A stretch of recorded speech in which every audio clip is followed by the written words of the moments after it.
Hey there, Kelly here. Welcome to my world. Welcome to my world.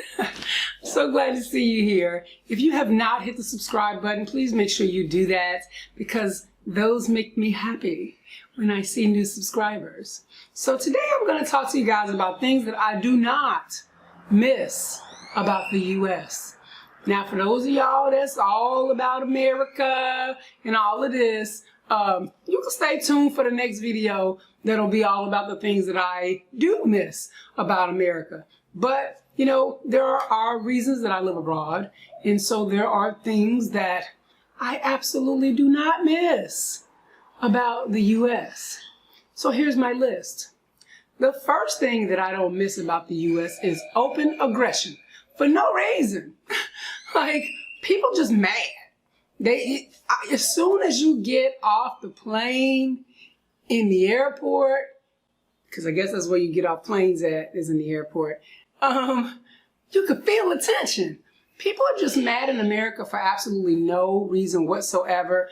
And in the countries that I've been in, that's not the situation. That's not the first thing that you feel or the first thing that you experience. And actually, you rarely experience just outward aggression for any reason in many of the places that I've been in. So that is one thing that I do not miss about the U.S.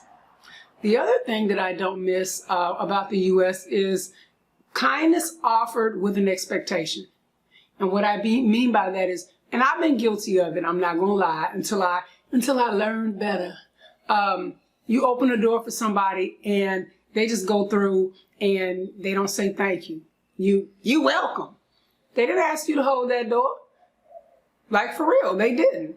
And so for you to extend that kindness and expect them to show gratitude, they weren't obligated to say thank you any more than you were obligated to hold that door. So in my mind now, I have embraced that if I'm going to do something kind for someone, I'm doing it out of the kindness of my heart, and that eventually I will be granted good karma for doing that good deed. And if they don't say thank you, you know, I don't know what their reasons are. Maybe they can't speak. Maybe they're from a different culture and they, you know, thank you isn't part of their culture and they're just visiting. I mean, like, I don't know. I could give you a million reasons now that I've been some other places.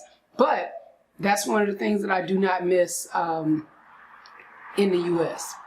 The other thing that I don't miss in the U.S. is everybody acting like everything is either their right or a violation of their rights. And I think that has really become very prevalent in my mind since the pandemic and the protesting of wearing masks. I don't understand that. You either wear one or you don't. What you protesting about?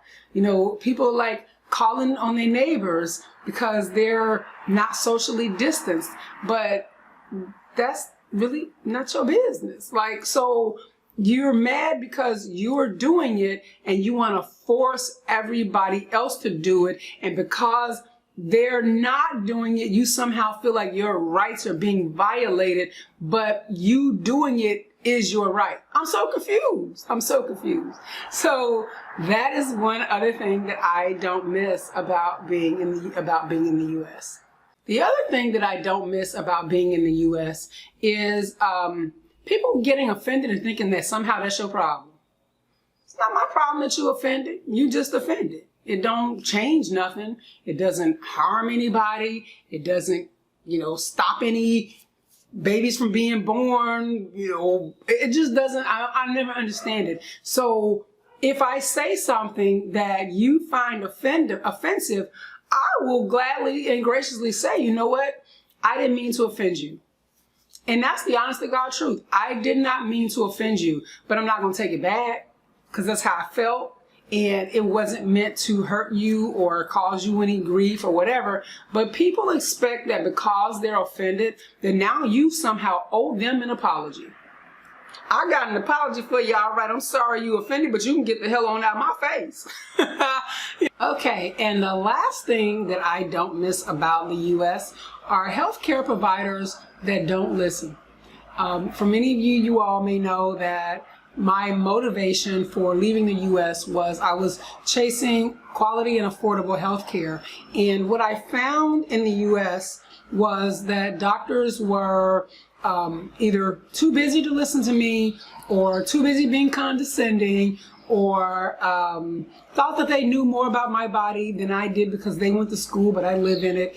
And when I left the country and traveled to other countries who actually have very good healthcare systems, very modern and affordable, what a concept. I found that I got a true healthcare team instead of a bunch of people who were looking to make Mercedes-Benz payments. Sorry, but that's how I viewed them, because I felt like they didn't view me as a human. And so I don't miss that. Like, I have the experience that I have in both Thailand and here in Mexico is that, one, my doctors take as much time with me as I need. It's not uncommon for me to be in the doctor's office with the actual doctor for about an hour. And not at any time during that time am I made to feel like I'm in the way, or that I'm taking up too much of their time, or that I'm pushing back the next appointment. And my doctors know me. They know exactly who I am, and I really like that. I'm not just a number or a file or anything like that. So that's one thing for sure that I do not miss about the US. All right, so if you have not subscribed, what are you waiting on? That's one more thing I don't like, but I guess I'm just being funny, because you can be from anywhere. You don't have to be from the US, but I really do like it when I get new subscribers. So if you would like to support my channel, hit the subscribe button, and I will see you guys in the next video. Thanks for being here, and I'll see you next go round. Ciao.